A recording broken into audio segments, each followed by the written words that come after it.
Cuando tú has particionado un disco, lo tienes hecho trozos y esos trozos los formateas, tú puedes formatear, básicamente los más comunes es formatearlo en FAT32, formatearlo en NTFS, formatearlo en exFAT o formatearlo en ext4. Estos son básicamente las opciones de Windows y esto es lo que os recomiendo para Linux. Para Linux hay muchísimos sistemas de ficheros, pero este es el estándar de facto.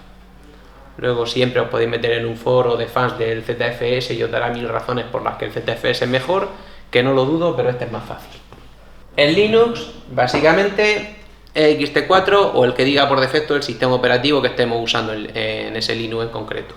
En Linux básicamente no hay ningún problema con los sistemas de ficheros. En Linux el ext4 no tiene básicamente ninguna limitación que se pueda medir desde un punto de vista humano. Puedes crear todo lo que te dé la gana con la profundidad que te dé la gana y como te dé la gana, y no hay mucho más que controlar, simplemente funciona muy bien y punto. En Windows es más complicado.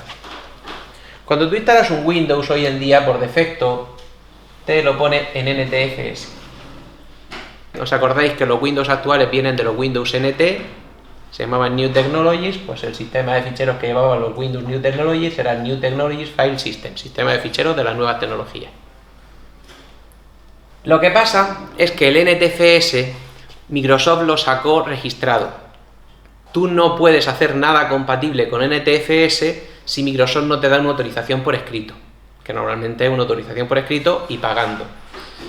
Como con el tiempo se ha vuelto estándar de facto, básicamente Microsoft hace la vista gorda o bien se lo ha tenido que tragar por ingeniería inversa o demás, no estoy demasiado enterado de cuáles son los detalles legales.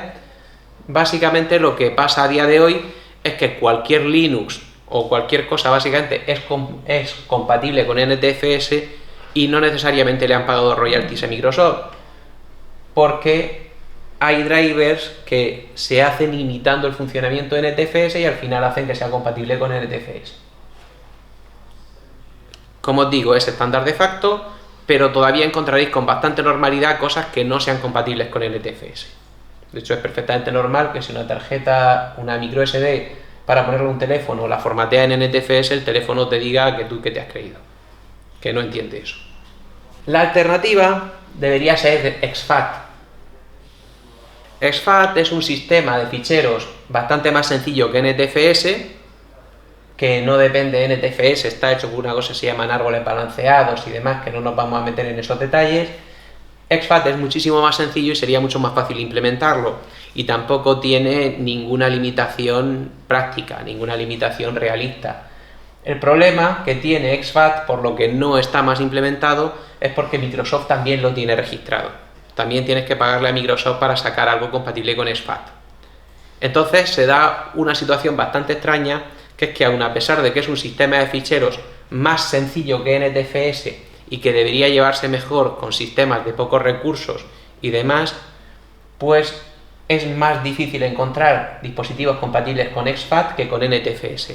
Pero, repito, pasa perfectamente que tú, por ejemplo, en un móvil le metes una tarjeta formateada en NTFS y te dice que a tu casa, y sin embargo si se la metes formateada en exFAT te dice que encantado, que sí la entiende. Y, por desgracia, porque como os digo, estos dos están registrados, todavía se sigue usando y sigue existiendo esta basura que se llama FAT32. FAT32 es un sistema de formateado de unidades completamente obsoleto. Viene del Windows 95. Ya sabemos que Windows 95 es el mal y debe ser odiado, como todos sus hijos. Agujeros de seguridad con forma de sistema operativo y un poco de interfaz gráfica. Y FAT32, pues a ver, es una evolución del FAT que había antes. Para que os hagáis una idea de las épocas que estamos hablando, una de las grandes novedades que llevaba FAT32 es que permite poner nombres de más de 8 caracteres con espacios. Ese es el nivel que estamos hablando de innovación técnica. Pues resulta que como de los sistemas de ficheros que hay en uso, el FAT32 es el único de Windows que no está registrado por Windows y por tanto lo puede implementar cualquiera sin ningún calentamiento de cabeza de ningún tipo, pues FAT32 se sigue utilizando. está en absoluto retroceso, porque FAT32 tiene dos limitaciones gravísimas. Una es que no se pueden hacer discos de más de 2 tebis. Que diréis, bueno, José Antonio, no es para tanto, no hay tantos discos duros de más de 2 tebis. Bueno, estamos de acuerdo, no es tan grave. La segunda es la grave: no se pueden grabar ficheros de más de 4 gigis. Y esto ya sí es gravísimo, porque hoy en día ficheros de más de 4 gigis es una cosa perfectamente normal. Pero es que además nunca he entendido por qué. Sinceramente me encantaría saberlo. Oye, si alguien lo sabe, por favor que me lo ponga en los comentarios, que me lo diga ahora. Nunca he entendido por qué, pero encima de todo, cuando tú te pones a grabar en un disco FAT32 un fichero de más de 4 gigis, en lugar de decirte algo así en ese plan complicado de no se puede grabar porque el sistema es incompatible y demás y tal, en lugar de eso te dice no queda espacio libre en el disco. ¿Os ha pasado alguna vez que en el pendrive quedan 60 gigas libres y dices, pero si estoy intentando grabar un archivo de 5, me dice que no queda espacio, pero quedan 60 libres? Siempre que os pase eso, es nuestro querido y encantador amigo FAT32, que le damos besicos en la frente por lo majo que es. Entonces, ¿qué tenemos que hacer? Cuando nosotros instalamos un sistema operativo, entonces, un sistema operativo, pues básicamente, según estemos en Linux o en Windows,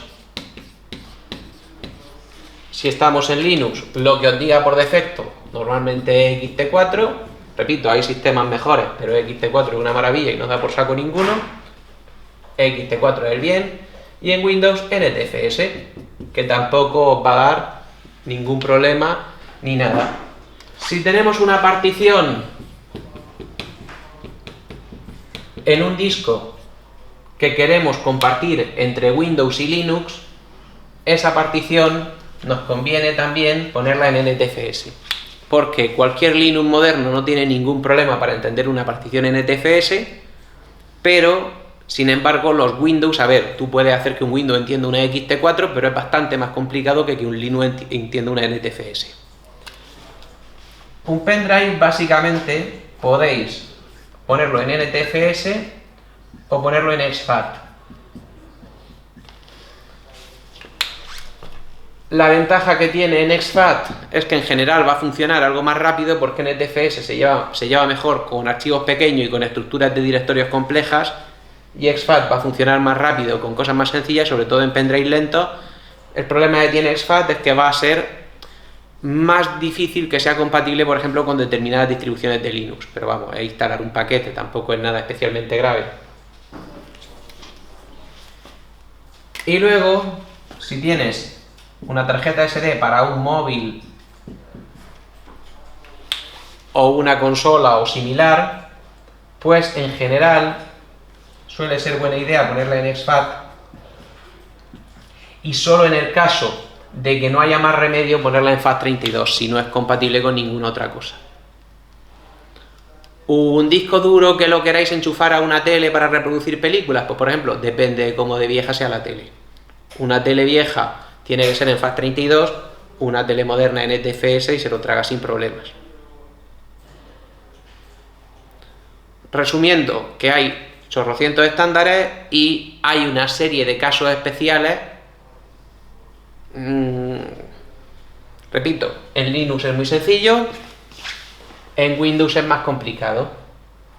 Mi recomendación en Windows, en general, cualquier cosa que tengáis que hacer que no sea directamente en Linux un XT4, os repito, o lo que os diga la distro que hayáis puesto, mi recomendación es que siempre que podáis intentéis primero funcionar con NTFS, veáis si podéis funcionar con NTFS.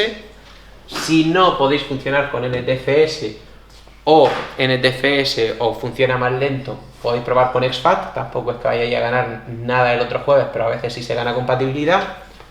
Y solo en el caso de que no haya más remedio, FAT32. Entre 3 no, más bien 3333. Cuando ya no tienen ninguna otra opción, pues FAT32 porque, pues yo qué sé, es mejor eso que morirse.